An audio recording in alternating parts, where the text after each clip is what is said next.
आप सुधरने को तैयार हो जाएं, आप में तुरंत उम्मीद जग जाएगी कि दुनिया भी सुधरेगी। कोई आपको मिले और कहे इस दुनिया में कुछ नहीं हो सकता, तो साफ समझ लेना कि वो ये कह रहा है कि मेरा कुछ नहीं हो सकता।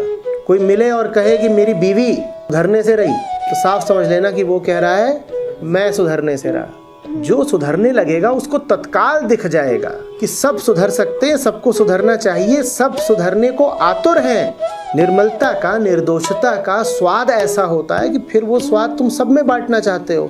तुमसे ये बर्दाश्त ही नहीं होगा कि तुम तो निर्मल हो गए और बाकी सब मलिन रहे। तो तत्काल तुम में उम्मीद जग जाएगी। उम्मीद से आगे श्रद्धा।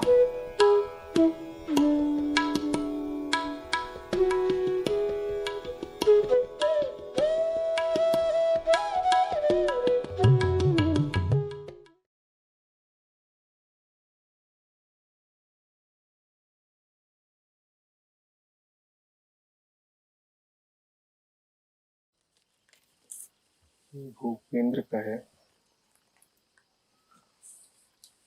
कह रहे हैं आचार्य जी प्रणाम। अब रहीम मुश्किल पड़ी, गाढ़े दो काम, साचे से तो जग नहीं, झूठे मिले न राम।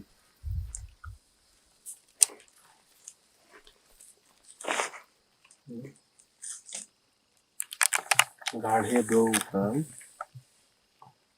साचे से तो जग नहीं, झूठे मिले न राम।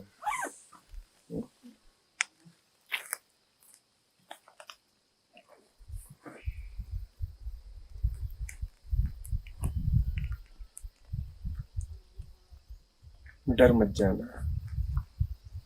ऐसा नहीं है कि सच्चों के लिए जग नहीं है।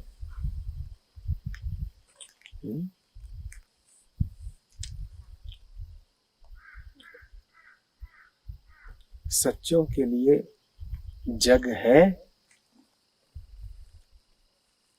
पर झूठा जग नहीं है। जब कहा है कि साचे से तो जग नहीं, झूठे मिले न राम, तो ऐसा भ्रम हो सकता है जैसे कि कहा जा रहा हो कि झूठे राम से चूकते हैं और सच्चे संसार से चूक जाते हैं।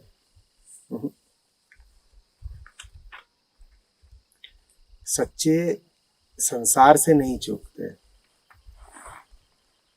सच्चे झूठे संसार से बच जाते हैं। साचे तो जग नहीं, इसको ऐसे पढ़ो कि साचे को झूठा जग नहीं।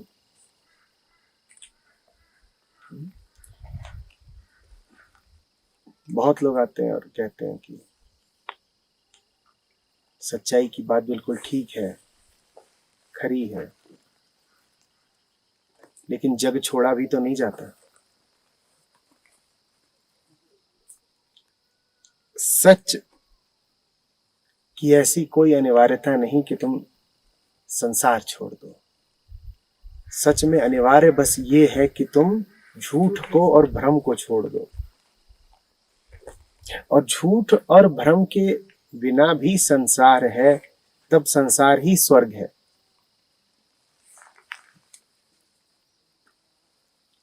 दिक्कत बस ये है कि हम झूठ में जीने के ऐसे आदी हो चुके हैं कि हमने संसार का आशय ही झूठा संसार लगाया है।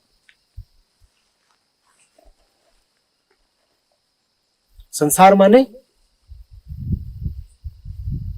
झूठा संसार। जैसे कोई गंदा पानी पीने का इतना आदी हो चुका हो कि उसके लिए पानी का अर्थ ही हो गया हो दूषित पानी।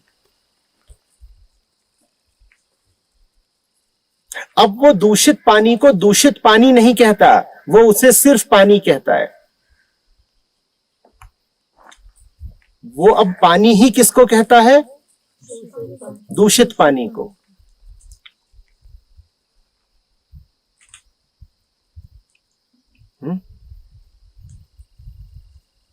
तो उसके सामने से जब उसका पानी हटाया जाएगा तो उसको लगेगा जैसे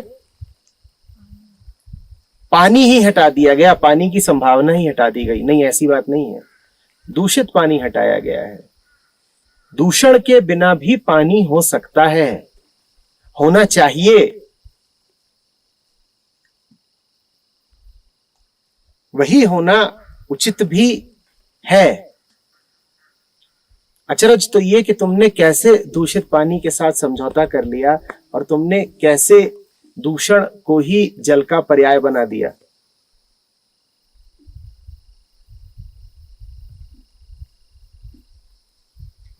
ये दुनिया में व्याप्त बड़ी से बड़ी भ्रांति है कि जो सच की राह पे चलते हैं उनसे संसार छूट जाता है।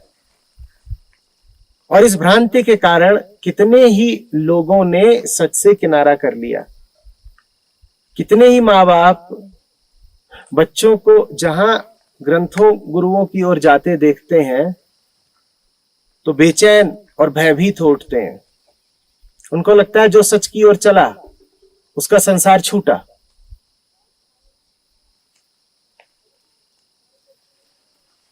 दोस्त यार सलाहें देते हैं, अरे चल मत देना तुम कहीं अध्यात्म की राह पर, दुनिया के किसी काम के नहीं रहोगे, संसार विमुख हो जाओगे।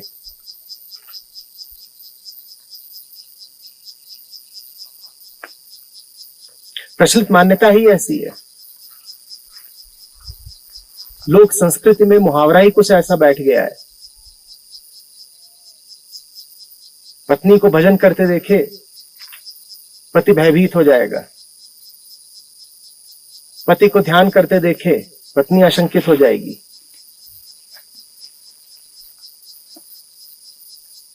संसार छूटा इसका, तुरंत ऐसी भावना मन में उठती है। संसार नहीं छूटा, दोहराओ, झूठा संसार छूटा।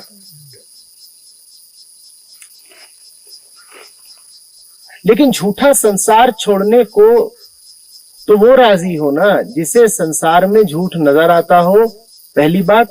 और दूसरी बात, जिसे सच की कोई आस बची हो। हम बड़े हताश हो चुके हैं, हमने हथियार ही डाल दिए हैं, हमने गलत जगह समर्पण कर दिया है। हमारे मन में कोई उम्मीद, कोई संभावना ही नहीं बची है कि एक मुक्त, आनंदित, प्रकाशित जीवन भी जिया जा सकता है। क्योंकि हमारे चारों ओर करोड़ों हैं जो अंधेरे में ही गुजारा कर रहे हैं, तो हमने ये मान ही लिया है कि जीने का मतलब ही है अंधेरे में, अज्ञान में, अश्रद्धा में, संदेह में जीवन बिताना और ठोकरे खाना।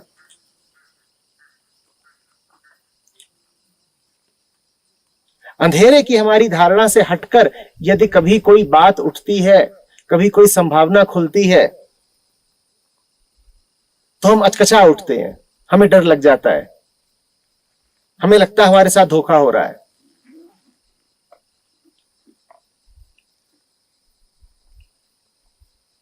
उसी दृष्टांत पर वापस आओ।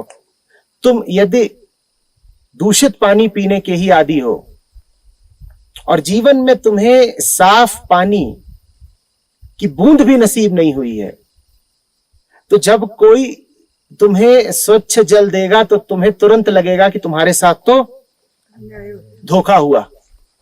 तुम कहोगे जो चीज तू मुझे दे रहा है उसकी हस्ती ही नहीं, तू मुझे छल रहा है। तू कह रहा है ये पानी है, अरे पानी तो सिर्फ ऐसा होता है जैसा मैं पी रहा हूं, जैसा मेरे पुरखों ने, पड़ोसियों ने, मेरे समाज ने पिया। पानी का नाम ही है मलिन पानी। तो तुरंत तुम शक करते हो सफाई पर, सच्चाई पर। ये कितनी विद्रूप बात है। गंदगी पर शक नहीं जाता, क्योंकि गंदगी अब स्वीकार्य है, गंदगी ही सामान्य है, गंदगी ही ढर्रा है और रिवाज है।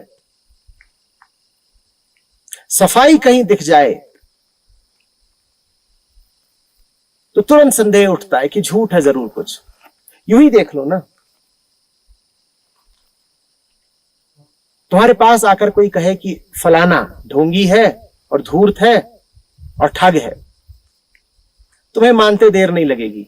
तुम कहोगे जाहिर सी बात है, ऐसे तो सभी होते हैं तो वो भी होगा। लेकिन कोई तुमसे आकर के कहे नहीं साहब, वो जो उधर है वो साफ है, निस्वार्थ है, निर्मल है, निर्भय है, तुम कहोगे अरे जाने दीजिए, ऐसा भी कोई होता है?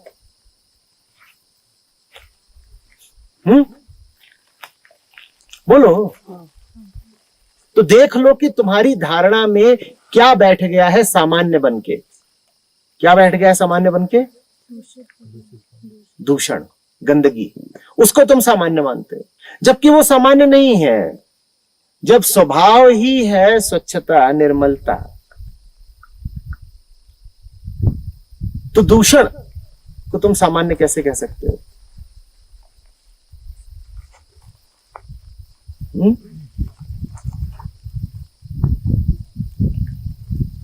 सच्चे का झूठ छूटता है, सच्चे से संसार नहीं छूटता। और दोहरा रहा हूं कि जब संसार है मात्र और संसार का झूठ नहीं है, तब तुम्हें स्वर्ग नहीं खोजना पड़ता। दुनिया नर्क इसलिए नहीं है कि दुनिया खराब है, दुनिया नर्क इसलिए क्योंकि तुम दुनिया को पहचान ही नहीं पाए। तुम झूठी दुनिया में जी रहे हो, तुम दुनिया कभी देखते ही नहीं, तुम्हारी आंखों पर काला पर्दा पड़ा हुआ है। तुम दुनिया के नाम पर सिर्फ अपने प्रक्षेपित झूठ देखते रहते हो। तुमने क्या कभी वो देखा है जो सामने है तुम्हारे वस्तुगत तथ्य की तरह? तथ्य तो कभी दिखता नहीं।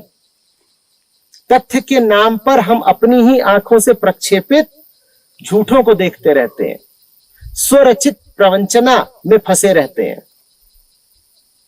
जैसे हमारी ही आंखों से एक जाल प्रक्षेपित होता हो और हम ही उसमें फंस जाते हो।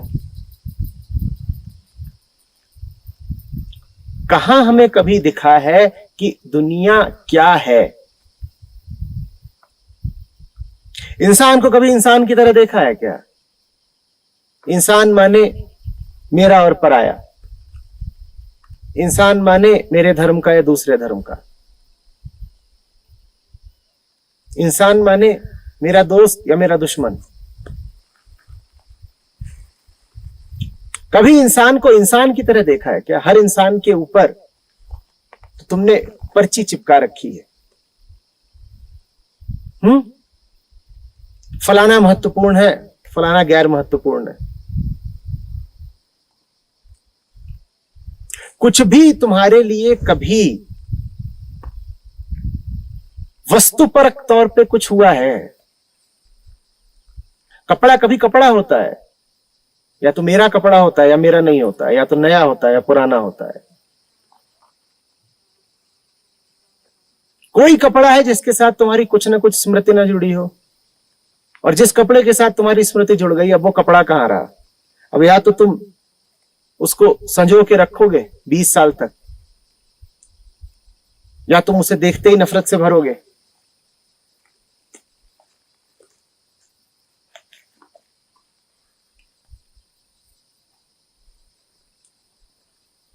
देवी जी आई,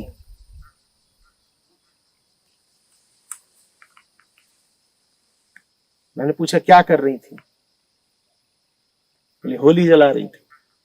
कहा होली तो अभी है नहीं। जितने कपड़े उसने दिए थे सब जला दिए मैंने। रिश्ता टूटा तो कपड़े भी छूटने चाहिए। और गांधी जी सिखा गए थे ना विदेशी वस्त्रों का दाह करना। तो जब वो परदेसी हुआ तो उसके वस्त्र भी परदेसी हुए। गांधी जी की सीख पे चल रही हूं, सारे विदेशी वस्त्रों का दहन करो। वस्त्र वस्त्र थोड़े ही है तुम्हारे लिए, वस्त्रों के साथ भी तो तमगे चस्पा है।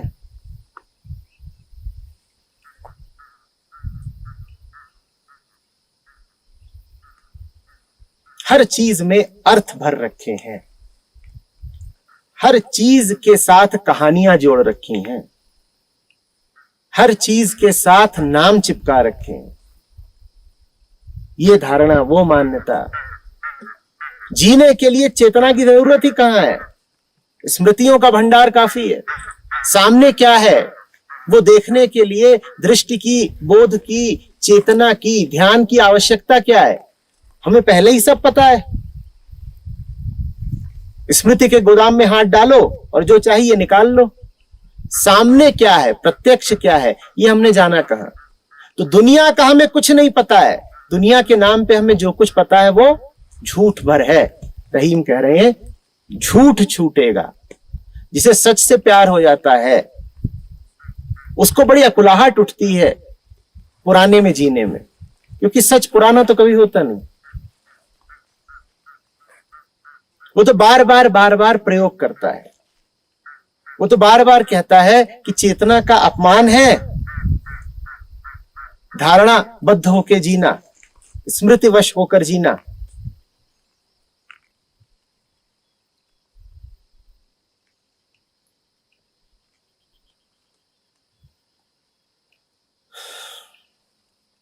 तो निश्चित रूप से चुनाव तुम्हें करना है, पर सत्य और संसार के मध्य नहीं।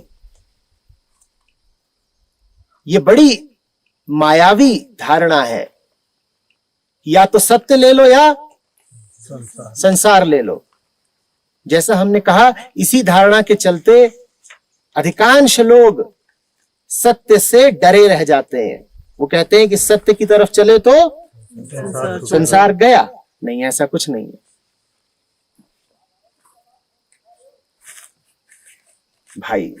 संसार भी सत्य के ही आधार पे खड़ा है। तो ऐसा थोड़ा ही है कि या तो ये लो या तो वो लो। आइदर और स्थिति थोड़े ही है।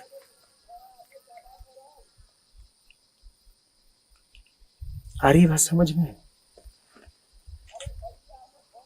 जो सच की राह चलता है उसको इनाम ये मिलता है कि वो ज्यादा से ज्यादा सच्चे संसार में रहना शुरू कर देता है। हम सब अलग अलग संसारों में रहते हैं, इतना तो समझते ही हो। तुम्हारी दुनिया और तुम्हारी दुनिया और तुम्हारी दुनिया और तुम्हारी दुनिया सब पृथक है ना? जो जितना सच्चा होगा उसकी दुनिया उतनी सच्ची होगी। इसीलिए लोगों की दुनिया अलग अलग है। अलगाव का अर्थ ही होता है कि तुम दुनिया नहीं देख रहे, तुम अपने व्यक्तिगत केंद्र पर काबिज होकर के एक झूठी दुनिया रच रहे हो। समझो बात को। किसी चीज को देखने में और किसी चीज का सपना लेने में अंतर है या नहीं है? बोलो। तुम एक चित्र के सामने बैठे हो, दीवार पे टंगा है। एक चीज है कि उसको देखा, दूसरी चीज है कि आंखें तो खुली हैं, उसको देख रही हैं, पर उसको देख करके तमाम कल्पनाएं और किस्से उड़ा रहे हो। और उससे आगे की भी एक तीसरी चीज है कि उसको देखते देखते सो गए और अब सपने में चित्र साकार सजीव हो गया है तुम्हारे लिए। चित्र उड़ रहा है, चित्र गा रहा है, चित्र वो सब कुछ कर रहा है जो तुम्हारी वृत्तियों को पसंद है। होता है ना?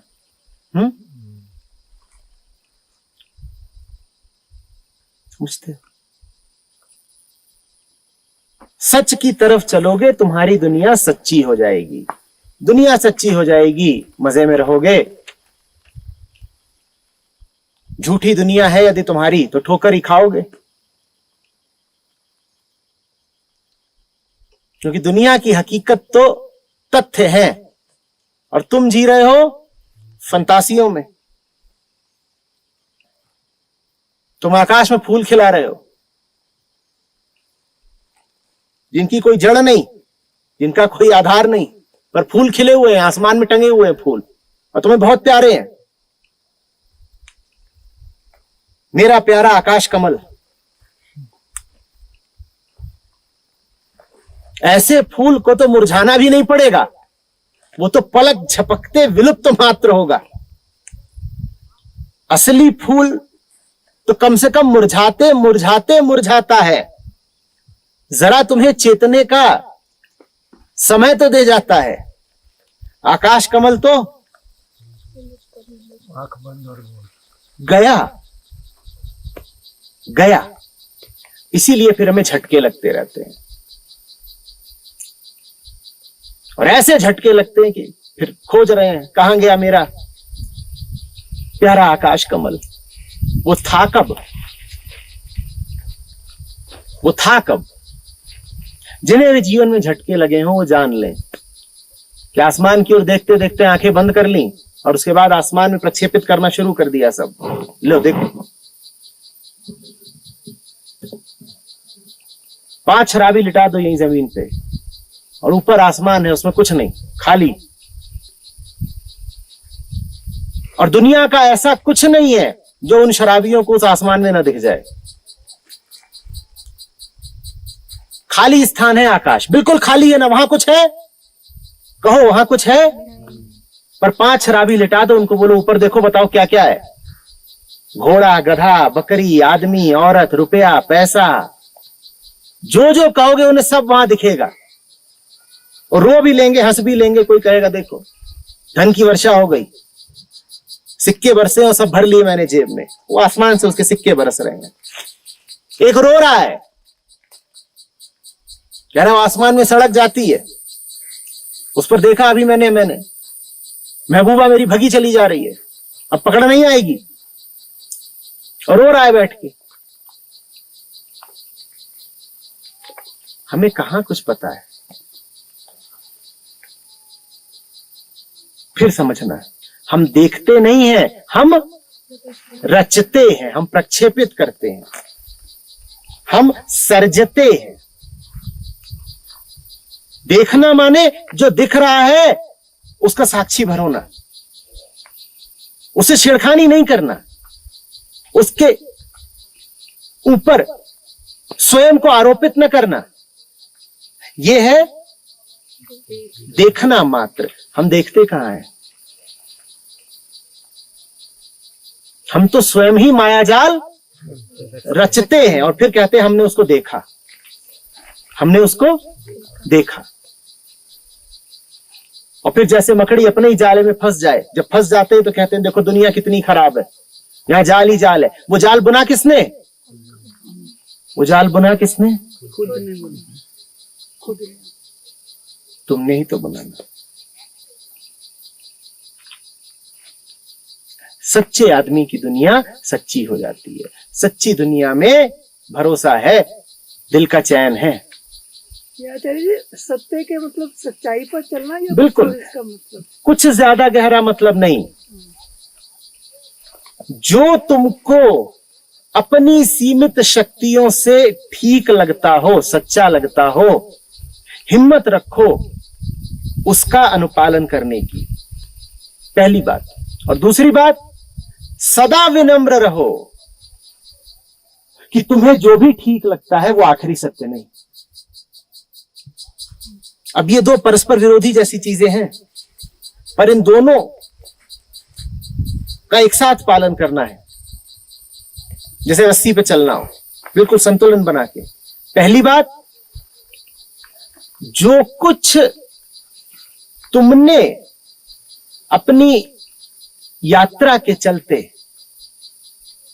अपनी जैविक प्रकृति के चलते, अपनी सीमित सामर्थ्य के चलते सत्य जाना हो, उसको छोड़ना मत। भले ही उसका साथ देने की कोई भी तुम्हें कीमत अदा करनी पड़े, छोड़ना मत उसको। और दूसरी बात, यह हमेशा याद रखना कि सत्य सिद्धांत तो होता नहीं, सत्य मान्यता तो होता नहीं।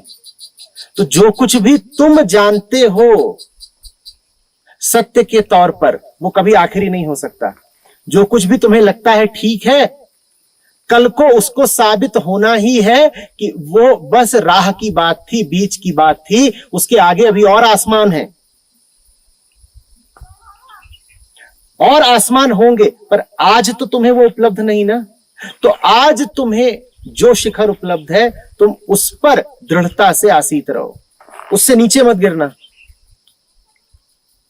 कल को तुम और ऊंचे उठना, तो जहां पहुंचना उसको पकड़ के रखना। परसों और ऊंचे उठना। तुम निरंतर अपनी उन्नयन की यात्रा पर रहो,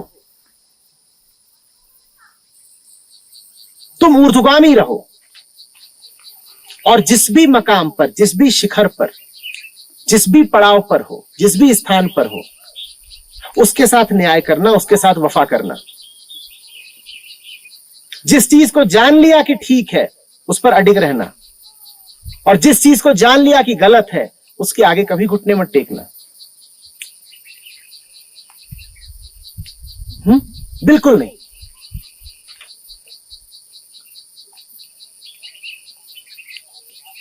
हमारी बात समझो। हमारे साथ त्रासदी ये नहीं है कि हमें सत्य का पता नहीं। देखो, आत्यंतिक और पूर्ण सत्य का पता तो कुछ हो भी नहीं सकता। जीव हो तुम, तुम्हें तो कुछ झलक ही मिलेगी, तुम्हें तो कुछ सापेक्ष सत्य का ही पता होगा। तुम्हारे सत्य में तो सदा तुम्हारे व्यक्तित्व के कुछ रंग घुले मिले होंगे। तुम्हारा सत्य कभी विशुद्ध तो होने नहीं वाला, लेकिन जैसा भी है तुम्हारा व्यक्तिगत सत्य, तुम उसके प्रति भी कहां निष्ठावान हो पाते हो, यह है तुम्हारी त्रासदी। समझना बात को। बहुत लोग बैठ करके परमेश्वर का जाप करते रहते हैं और वो कहते हैं कि परम पूर्ण परिपूर्ण परमेश्वर मिल नहीं रहा। वो नहीं मिल रहा तो कोई बड़ी बात नहीं हो गई। असली सवाल दूसरा है। असली सवाल यह है कि तुम्हें जितना भी मिला है, तुमने उसका पालन किया क्या? तुमने उसका पालन किया क्या? तुम्हें जो गहराई से पता था कि ठीक है, तुमने उतना किया होता तो आगे की राह भी खुलती और नए क्षितिज खुलते, आसमानों से बादल छटते। तुम्हारी हालत ऐसी है कि जैसे कोई छोटा बच्चा, उसके सामने एक रोटी रख दी गई है छोटी, उसको वो खा नहीं रहा और मांग ये कर रहा है कि देखो, जैसे बड़े से बड़े और भीमकाय से भीमकाय आदमी को 5 बड़ी बड़ी रोटियां रखी जाती हैं, वो हमारे सामने भी रखो। और उसके सामने नहीं रखी जा रही हैं 5 बड़ी रोटियां, तो वो छाती पीट रहा है और कह रहा है कि देखो, जीवन असफल रह गया, पूर्ण नहीं मिला, तू अपूर्ण के भी काबिल है क्या? एक जो छोटी सी रोटी मिली थी, उसको तो तूने आत्मसात किया नहीं, उसको तो तूने ग्रहण किया नहीं, और तू बातें कर रहा है लंबी लंबी, ऊंची ऊंची।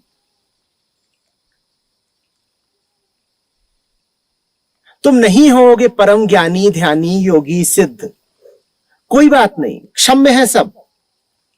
पर इस बात की कोई क्षमा नहीं कि वो छोटी छोटी बातें जो तुम्हें स्पष्ट थीं, तुमने उनका भी अनुकरण, अनुपालन नहीं किया। तुम वहां भी झूठ बोल गए, और अक्सर वो झूठ तुम इसी नाम पे बोल गए कि जब मुझे आखिरी सत्य नहीं पता तो मैं छोटे सत्यों का क्या करूं। तुम छोटे हो और जो विराट है वो तुम्हें उपलब्ध हो जाए, जवाब दो। और तुम तुले हुए हो कि तुम्हें छोटा ही रहना है, पर तुम चाहते हो कि जो महत्तम है वो तुम्हारी झोली में आके गिर जाए। छोटा पहले जरा सबूत तो दे विराट होने की अपनी आकांक्षा का। छोटा एक कदम तो आगे बढ़ना नहीं चाहता। छोटा अपनी सीमाओं में जरा सा तो पसार स्वीकार नहीं कर रहा, बस बातें वो कर रहा है असीम की। ये नहीं चलेगा। मैं नहीं पूछ रहा हूं कि तुमने आखिरी समाधि पाई कि नहीं पाई, मैं तो तुमसे पूछ रहा हूं कि जीवन में जितनी शांति तुमको उपलब्ध हो सकती थी, तुम्हारी सारी कमियों और ऐबों के चलते भी तुमने उतनी शांति से भी क्यों वंचित रखा अपने आप को? सवाल ये नहीं है कि गाड़ी सुपरसोनिक गति से क्यों नहीं चली, सवाल यह है कि गाड़ी जब 80 या 100 की गति पे चल सकती थी तो 10 और 20 की गति पर क्यों चलती रही? पर तुम कहते हो नहीं साहब, हमारी गाड़ी को तो जेट विमान की तरह उड़ना चाहिए। और जेट विमान की लच्छेदार बातें करते हुए तुमने गति कितनी रखी हुई है? 10 और 20 की।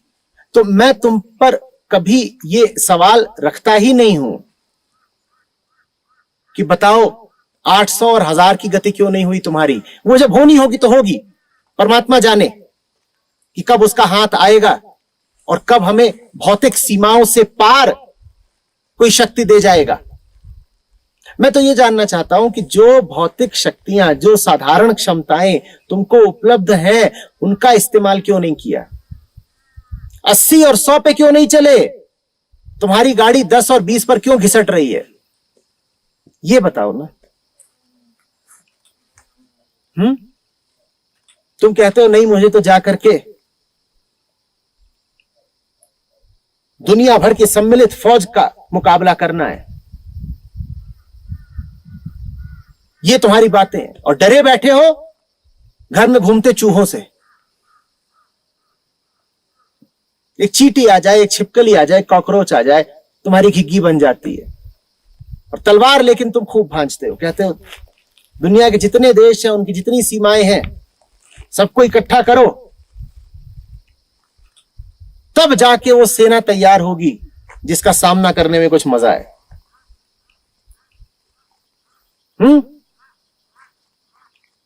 तो पीछे से एक झिंगुर बोला और तुम भगे जोर से, अरे बाबा रे। तो पूछा कहां भागे? बोले जा रहे हैं, विश्व युद्ध में शिरकत करनी है ना। झिंगुर से भगे हुए हैं, विश्व युद्ध की बातें।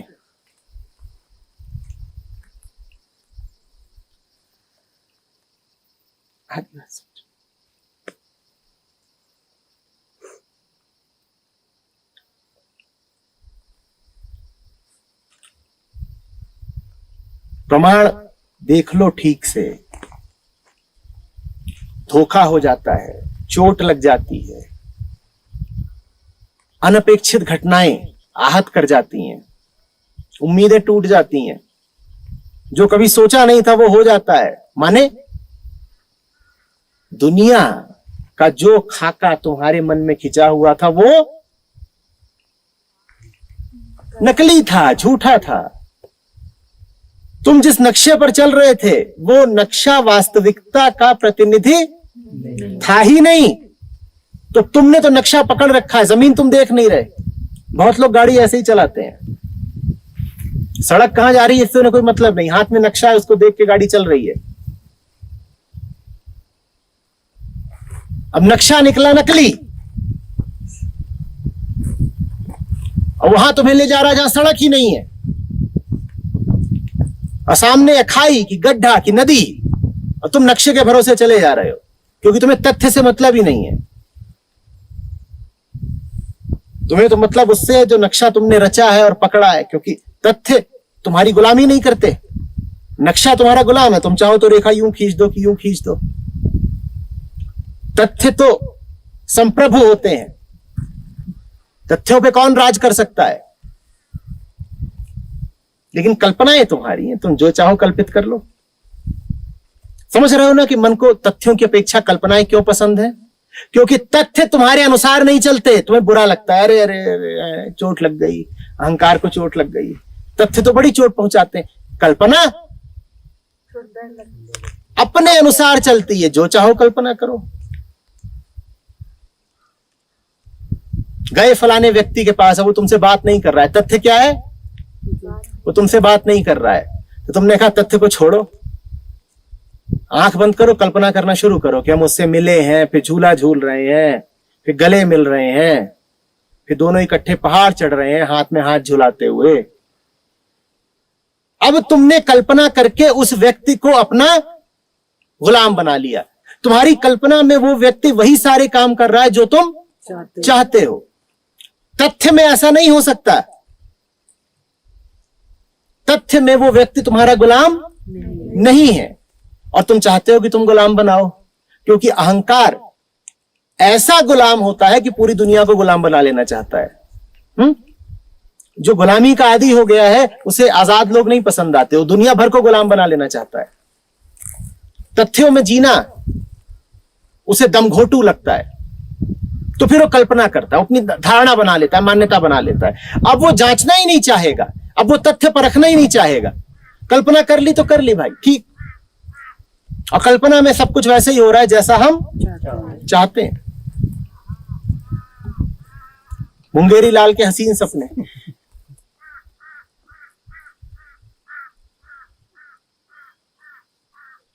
ये है झूठी दुनिया। जिन्हें सच्चाई से प्यार हो गया, झूठी दुनिया फिर उन्हें फीकी लगने लगती है, उन्हें स्वाद ही नहीं आता, गिर जाती है, छूट जाती है। वो कहते हैं जो भी तथ्य है मुझे बताओ ना, फर्क नहीं पड़ता उससे मुझे चोट लगेगी कि वो मुझे भाएगा, बात जो भी है बताओ, क्योंकि उसके अलावा विकल्प नहीं है। कल्पना तथ्य का विकल्प थोड़ा ही हो सकती है भाई। तथ्य एक छत्र है।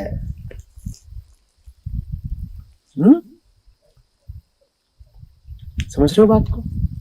जिनको आसमान से प्यार हो जाता है, ऊपर वाले से प्यार हो जाता है, वो जमीन पर तथ्यों में जीना शुरू कर देते हैं। और जिनको उससे प्यार नहीं, सत्य से प्यार नहीं, वो जमीन पर जीते हैं कल्पनाओं में। सच्चे आदमी और झूठे आदमी में ऐसे ही भेद कर लेना। किसी से पूछने की जरूरत नहीं है कि बता बेटा तुझे परमात्मा से प्यार है कि नहीं है। ये शब्दों का खेल थोड़ी है कि कोई कह दे है और कोई कह रहा नहीं है, इससे कुछ सिद्ध नहीं होता। जीवन परख लेना। जिसको देखो कि भौतिक जीवन में यथार्थ पता करने का बड़ा आग्रही है, उसको जान लेना कि वो परमात्मा का प्रेमी है। जो जमीन पर यथार्थ का आग्रही हो वो आसमान में सत्य का प्रेमी है, सत्य का आग्रही है। और जो जमीन में तथ्यों से विमुख रहता हो, जिसे कोई उत्सुकता ही ना हो, कोई रुचि ही ना हो ये पता करने में कि इस पृथ्वी के, इस विश्व के तथ्य क्या है, माजरा क्या है, चीज क्या है ये दुनिया, जिसको ये जानने में कोई रुचि ही ना हो, जान लेना कि पृथ्वी पर उसे तथ्यों का कोई आग्रह नहीं है और आसमान में उसे परमात्मा से कोई मतलब नहीं है। दोनों बातें साथ साथ चलती हैं। जिसे जमीन का पता है उसे आसमान से प्यार है, और जो जमीन के प्रति बेरुखी रखता है, उदासीन है, उसे आसमान से भी कोई लेना देना नहीं। आ रही बात समझ में?